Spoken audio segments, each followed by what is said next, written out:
진정한 감사라는 제목으로 함께 말씀을 나누고자 합니다. 다니엘 이야기를 잘 아시죠? 1차 포로기에 다니엘이 바벨론의 노예로 끌려갔습니다. 그래서 그는 바벨론을 거쳐서 바사, 즉 페르시아의 다리오 왕에 이르기까지 아주 중요한 직책을 맡아서 섬기게 되었습니다.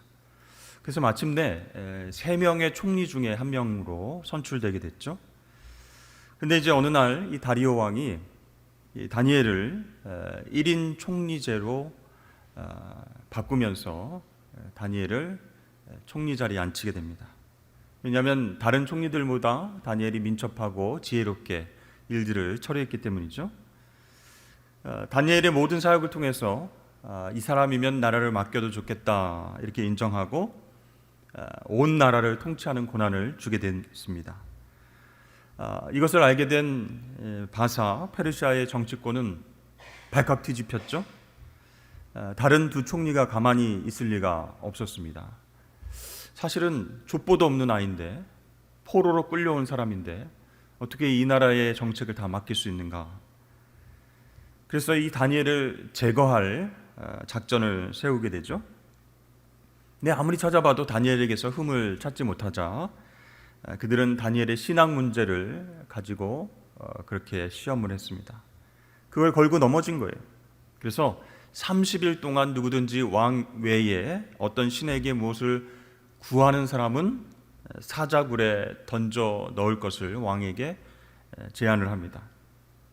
다리오 왕이 알겠다 이렇게 허락하고 조서에 도장을 찍은 후에 온 나라에 금령을 내리게 됐죠. 오늘 본문 말씀 보니까 다니엘은 알고 있었다 이렇게 표현하고 있습니다. 뭘 알고 있었다는 것이죠? 왕이 칙령의 도장을 찍고 전국에 다 선포한 것을 다니엘이 알고 있었다라는 것이죠. 묵묵히 그 과정을 다 지켜보면서 다니엘은 앞으로 자신의 운명이 어떻게 될지 알고 있었습니다. 그 마음이 어땠을까요? 혹시 두렵지는 않았을까요? 그런데요, 집으로 돌아온 다니엘은 전에 하던 대로 행동을 하게 됩니다. 다니엘은 흔들리지 않았어요. 오늘 말씀 보니까 이 다니엘이 했던 행동들을 아주 자세히 묘사를 하고 있습니다. 윗방에 올라가서 예루살렘을 향하여 창문을 열었다. 그리고 하루 3번씩 무릎을 꿇고 기도했다. 그리고 그의 하나님께 감사했다. 이렇게 7가지 동작을 아주 자세하게 소개하고 있습니다. 여러분, 그런데 가만히 생각해 보면 다니엘이 참 어리석다 이런 생각 하지 않으십니까? 조금만 지혜를 발휘하면 법을 어기지 않고도 얼마든지 죽음을 피할 수 있었을 텐데 다니엘은요, 전에 행하던 대로 그렇게 행했다는 것이에요. 예루살렘을 향해서 창문을 활짝 열고 그리고 하루에 3번씩 무릎을 꿇고 기도했다. 사람들이 그 장면을 목격할 수 있었다라는 것이죠. 여러분, 왕의 칙령이 30일 조건부로 되어 있기 때문에 30일 동안만 기도를 멈춘다면, 아니면 사람들이 보거나 듣지 못하도록 속으로 기도했다면 위기를 피할 수도 있는 상황이었습니다. 그런데 다니엘은요, 전에 행하던 대로 똑같이 기도했다라고 나와 있어요. 그러니까 이 다니엘은요, 자신의 목숨과 이익 모두를 다 포기하고 하나님 한 분을 선택했습니다. 이런 상황 속에서 하나님께 감사하면서 기도했다라고 나와 있습니다. 여러분, 그 이유가 무엇이었을까요? 오늘 10절 말씀을 보니까 다니엘이 이 조서에 어인이 찍힌 것을 알고도 자기 집에 돌아가서는 그 방에 예루살렘으로 향하여 열린 창에서 전에 행하던 대로 하루 3번씩 무릎을 꿇고 기도하며 그 하나님께 감사하였더라. 오늘 말씀 속에서 강조하는 단어는 그의 하나님께라는 것이에요. 자, 다니엘의 하나님, 그의 하나님, 어떤 하나님일까요? 물론 천지를 만드시고 다스리시는 하나님이실 수 있습니다. 그러나 여기서는 최근에 다니엘이 체험한 하나님, 이렇게 이해하는 것이 좋을 것 같습니다. 다니엘이요, 바벨론으로 포로 잡혀와서 경험했던 하나님, 그 하나님께 감사했다, 그런 뜻이죠. 자, 그 하나님은 어떤 하나님입니까?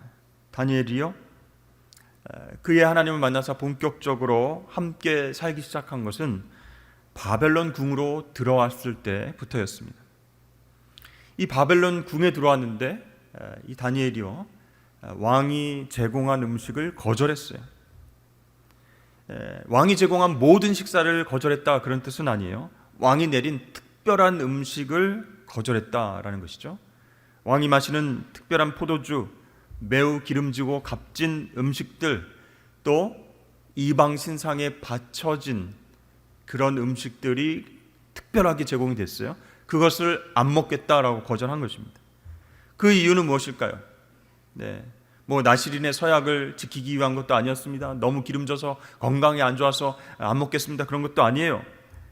그 당시 왕이 특별한 음식을 내려줬다, 그래서 그것을 먹는다라는 것은요, 일종의 계약을 의미했어요. 왕과 신하 간의 영원한 군신 관계가 된다. 그것은요, 왕을 신격화하는 거예요. 왕을 신처럼 모시겠다, 일종의 계약이에요. 그런데 여러분, 그것을 거절하는 것은요, 생명을 내놓는 일이었어요. 그런데 다니엘은 당당하게도 그것을 거절했습니다. 바벨론을 위해서 충성스럽게 일을 하기는 했지만 바벨론 왕을 신처럼 섬기지는 않겠다, 오직 나는 하나님만 섬기겠다라는 결단이었습니다. 하나님은요, 그의 신앙적 결단을 받아주시고 그에게 은혜를 베풀어 주시기 시작했어요. 그것으로 인해서 다니엘은 우리 하나님은 포로지인 이곳에서도 우리와 함께 하시고 일하신다라는 사실을 포로로 끌려온 모든 이스라엘 백성들에게 선포한 것이에요. 보여준 것이에요.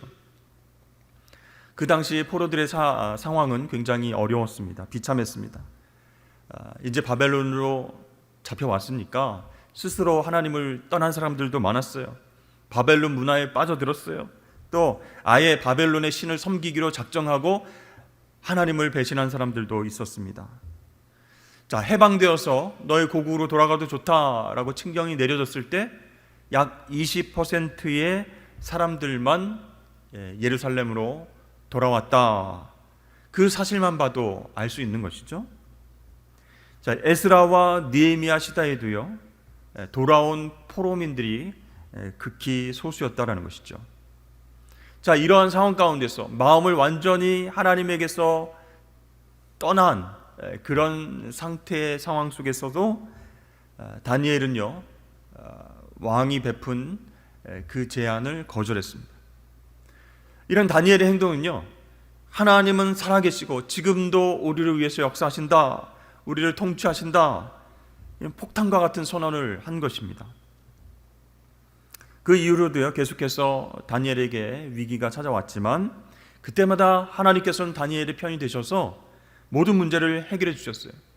다니엘뿐만 아니라 이 유대 포로들까지도 하나님 보호해 주시고 인도해 주셨습니다. 그런 그의 하나님께 다니엘이 기도했다, 그리고 감사했다라는 것이죠. 자, 이렇게 다니엘의 기도에는요, 항상 기도가 감사가 따라왔다라는 것입니다. 자, 그렇다면 우리가 오늘 말씀을 통해서 다니엘에게 배울 수 있는 진정한 감사란 무엇일까요? 첫 번째, 환경과 문제를 뛰어넘는 감사다라는 것이에요. 자, 진정한 감사는요, 인간적으로 생각하면 감사할 수 있는 환경에서도 이건 감사할 수 없는데, 이런 상황 속에서도 감사하는 것입니다. 근데 여러분, 우리는 어떻습니까? 사실은 좀 환경이 편안하고 소득이 많아지면 감사했다가 또 환경이 어려워지고 문제가 생기면 감사하지 않는 경우가 많이 있습니다. 내가 건강하고 일이 잘 풀리면 감사하다가 안 좋은 일이 생기고 고통이 생기면 감사하지 않는다는 것이에요. 한 농부가 황금빛의 벼가 태풍으로 다 쓰러진 것을 힘들게 일으켜 세우고 있었습니다. 그때 지나간 사람이 이렇게 얘기했습니다. 아이고, 하나님도 무심하시지. 그러자 농부는 웃으면서 이렇게 말했습니다. 그래도 저는 감사하면서 쓰러진 벼를 세우고 있습니다. 그게 왜 감사하냐고요? 이 논의 벼 모두를 다 쓰러지지 않게 하신 것 감사하죠. 일으켜 세울 정도로만 쓰러지게 하신 것 감사합니다. 또 다른 사람의 논, 거기에 있는 벼를 쓰러뜨리지 않으시고 내 논의 벼를 쓰러뜨리게 하신 것, 그것도 감사합니다. 그렇게 얘기하는 거예요. 듣던 사람이 감탄하면서, 야, 세상에 나라면 그렇게 생각하지 못했을 텐데 참 감사할 것이 많군요. 이렇게 이야기를 하더랍니다. 여러분, 나의 감사는 어떻습니까? 환경을 초월해서 감사하고 있습니까? 아니면 환경과 문제에 휘둘리면서 불평하며 살아가고 있습니까? 다니엘은요, 포로로 살아가는 환경이었습니다. 총리로서 일을 하긴 했지만 포로예요. 왕의 참모들이 시기하고 질투하는 그런 상황이었습니다. 그러나 불평하지 않고 감사했다는 것이죠. 이렇게 진정한 감사는 환경을 뛰어넘는 것이다 라는 것이에요. 두 번째, 절망적인 상황에서도 감사하는 것, 그것이 진정한 감사입니다. 자, 다니엘은요, 앞을 봐도 뒤를 봐도 희망이 전혀 보이지 않는 환경이었습니다. 사실 평안할 때는 믿지 않는 사람들도 감사할 수 있어요. 그런데 오늘날 믿는 사람들 중에 감사의 위력이 없고 감동이 없는 것은 무슨 이유 때문일까요? 상황에 따라서 우리의 마음이 달라지기 때문이다라는 것이죠. 여러분, 만약 우리가 절망적인 상황 속에서도 진정으로 하나님 앞에 감사한다면 하나님께서 베푸시는 놀라운 기적을 경험할 수 있을 것입니다. 자, 여호사밧 왕이 통치 중에 갑자기 모압 자손, 암몬 자손, 마온 사람들이 연합해서 쳐들어왔어요. 이 왕이 할 수 있는 일이 무엇이겠습니까? 긴급 대책 회의를 열고 군사들을 정비하고 나가서 싸우는 일이겠죠. 그러나 이 왕은요, 그렇게 하지 않고 하나님 앞에 감사했습니다. 역대하 20장을 보면요, 이 왕이 제일 먼저 한 일이 노래하는 자들, 찬양대를 선택해서 거룩한 예복을 입히고 군대 앞에 세우고 난 다음에 여호와를 찬송하게 했습니다. 그런데 그 찬송의 내용이 뭔지 아십니까? 여호와께 감사하세, 그 자비하심이 영원하미로다. 아니, 지금 전쟁에 나가야 되는 상황 가운데 찬양대가 맨 앞에 서서 감사 찬양을 하고 있어요. 그때는요, 하나님께서 그 찬양을 들으시고 감동하셨던 것 같아요. 복병들을 통해서 적들을 다 치게 하셨습니다. 승리했습니다. 여러분, 이렇게 감사하는 위력이 있는 것이 하나님의 마음을 움직인다라는 것이요. 절망적인 상황 가운데서 감사하는 것은 힘들지만 우리에게 승리를 주실 하나님을 먼저 신뢰하고 감사를 먼저 드려보십시오. 그러면 하나님께서 기적을 우리에게 베풀어 주실 것입니다. 우리의 삶 가운데 기적이 잘 나타나지 않는 이유가 무엇일까요? 여러 원인이 있겠지만 상황에 따라서 마음이 자꾸 변하기 때문이에요. 특별히 재물이 있고 없는 상황 가운데 마음이 자꾸 오르락내리락 합니다. 우리가 그런 상황, 재물이 있고 없는 상황에 맞춰서 감사를 하거나 감사를 하지 않는다면 절망적인 상황이 찾아올 때 우리는 전혀 감사를 할 수 없다라는 것이죠. 영어로 돈을 money라고 하죠. 근데 이 단어는 프랑스어에서 왔다고 합니다. 충고, 경고라는 뜻의 모니에르라고 하는 말에서 왔다고 합니다. 그래서 이 돈, 물질이라고 하는 것은 이렇게 해석할 수가 있을 것 같아요. 돈이라는 것, 물질이라는 것은 말씀의 충고, 말씀의 경고를 받으면서 사용할 때에 진정한 감사 표현의 도구가 될 수 있다. 이렇게 정의를 내릴 수 있을 것 같습니다. 여러분, 사실 돈과 물질이 우리의 마음을 완전히 띄어놨다가 완전히 밑으로 다운시키는 경우도 많이 있죠. 그런 상황 속에서도 감사할 수 있다면 하나님께서 얼마나 기뻐하실까요? 여러분, 진정한 감사는요, 절망적인 상황 가운데서도 감사하는 것이에요. 그래서 믿음이 있는 사람은요, 감사의 마음이 변하지 않고 좋을 때나 힘들 때나 하나님 앞에 늘 감사한다라는 것이죠. 그래서 하나님의 은혜와 축복 어떻게 하면 감사 표시를 할까, 늘 이런 마음을 품고 산다는 것이죠. 그런 사람이 진짜 감사를 아는 사람이다 라고 할 수 있습니다. 세 번째, 진정한 감사는 결과를 따지지 않고 감사한다라는 것이죠. 자, 다니엘은 하루에 3번씩 기도하면서 하나님 앞에 나아갔습니다. 그러니까 하나님을 절대적으로 신뢰한 것이었죠. 그런데 죽을 위기에 처했어요. 결과는 비참하게 죽는 것, 그렇게 인생이 끝나는 것이었어요. 그러나 다니엘은 그런 자신의 미래가 있음에도 불구하고 그의 하나님께 감사했다라는 것이에요. 어떻게 이렇게 할 수 있었을까요? 참된 감사, 진정한 감사는 결과에 좌우되지 않는다라는 것이죠. 자, 메이플라워를 타고 신앙의 자유를 찾아서 대서양을 건넌 청교도인들, 그들이 뉴 잉글랜드에 도착을 했습니다. 한겨울을 지내게 됐어요. 근데 그동안에 먹을 것이 없고 너무 환경이 척박해서 동료들이 한 절반은 죽게 되었습니다. 그래서 그들의 손에 있는 것은 아주 작은 농작물 몇 개였어요. 감자 조금, 호박 조금, 옥수수, 보잘것없는 작은 것뿐이었습니다. 그런데요, 이 척박한 땅에 도착해서 이것을 우리에게 주신 하나님 감사합니다 하면서 하나님께 감사 예배를 올려드렸습니다. 결과가 어떠하든 간에 그들이 감사를 했던 것이죠. 여러분, 성숙한 그리스도인들은요, 좋은 결과, 많은 축복을 생각하고 기대하면서 감사하지 않는다는 것이죠. 이미 구원해 주신 것, 이 상황 가운데서도 나를 지켜주신 것, 그것에 더 감사하는 마음을 품고 하나님 앞에 나아갑니다. 여러분, 이 세상에 값없이 얻은 구원보다 더 귀한 것이 무엇이 있겠습니까? 그렇습니다. 우리 그리스도인의 진정한 감사는요, 그래서 구원의 감격 속에서 피어나는 아름다운 꽃과 같다라고 할 수 있는 것이죠. 우리 영상을 통해서 우리 학생들 자녀들이 상반기 동안 6개월 동안 뭐가 감사했어요? 이렇게 질문을 하는 것을 보았습니다. 여러분은 올해 중에 가장 감사한 일이 무엇입니까? 2024년 절반을 지내는 동안 하나님께 감사할 제목들이 무엇이 있습니까?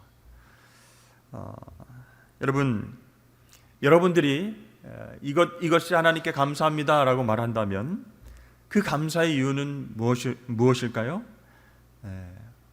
나의 건강을 지켜주셔서, 사업을 잘 되게 해주셔서, 또 자녀로 인해서, 재물로 인해서 감사합니다. 그런 어떤 소유나 내가 원하는 것을 얻게 되어서 여러분 감사하고 있지는 않으십니까? 오늘 다니엘은요, 하나님께 삶과 죽음을 초월한 감사를 드리고 있다. 이 점에 우리가 집중을 해야 될 것 같아요. 자, 그러니까 사자 굴 속에서 살아나왔을 때 다니엘이 그 감격이 얼마나 컸을까요? 그러니까 하나님이 살아계신 것만으로도, 우리를 돌봐주신다는 것만으로도 감사한데 그 위에 특별한 은혜와 사랑을 공급받았다, 보호하심과 인도하심을 받았다. 여러분, 그렇게 생각해 보십시오. 얼마나 감사한 일입니까? 그렇습니다. 이 결과를 따지지 않고 감사한다면요, 감사 위에 감사가 넘치게 된다라는 것이죠. 마지막으로 우리가 꼭 생각해 봐야 될 것이 있습니다. 우리는 이제부터 어떻게 감사하며 살아갈 것인가? 다니엘은요, 가만히 보면 자신의 생존만을 위해서 살지 않았습니다. 이 포로 백성들이 고통스럽게 살아가면서 하나님에 대한 믿음을 버리고 사는 것을 안타깝게 바라봤어요. 그리고 자신은 십자가를 지는 심정으로 그곳에서 모범을 보이며 살아갔습니다. 그 말은요, 나만을 위해서 살지 않았다, 나의 축복을 위해서 감사의 삶을 살지 않았다, 그런 뜻이에요. 예수님도 이렇게 말씀하셨어요. 내가 진실로 너에게 이르노니 너희가 여기 내 형제 중에 지극히 작은 자 하나에게 한 것이 곧 내게 한 것이니라. 나만을 위해서 신앙 지키며 사는 것이 아니에요. 나 잘 되려고 감사하는 것이 아니에요. 이웃들과 남들의 삶을 응원하고 선을 베풀며 살아갈 때, 그때 우리는 우리 공동체 안에서 우리를 다스리시는 하나님을 발견할 수 있게 됩니다. 그러면 감사 안에 늘 거할 수 있게 된다라는 것이요, 진정한 감사를 하나님께 표현할 수 있게 된다라는 사실입니다. 그렇습니다. 다니엘은요, 자신만을 생각하지 않고 포로로 잡혀온 이스라엘 백성들을 생각했습니다. 힘든 상황 속에서도 믿음으로 승리하는 삶을 보여주면서 그들에게 용기를 준 것이에요. 소망을 주었다라는 것이에요. 그러므로 사랑하는 성도 여러분, 그냥 감사 말고 오늘 다니엘처럼 진정한 감사 생활을 통해서 늘 승리하며 하나님이 나를 이쪽으로 인도하시는구나, 이렇게 진정한 감사를 하나님 앞에 올려드리는 삶을 살아가시길 주의 이름으로 축복합니다.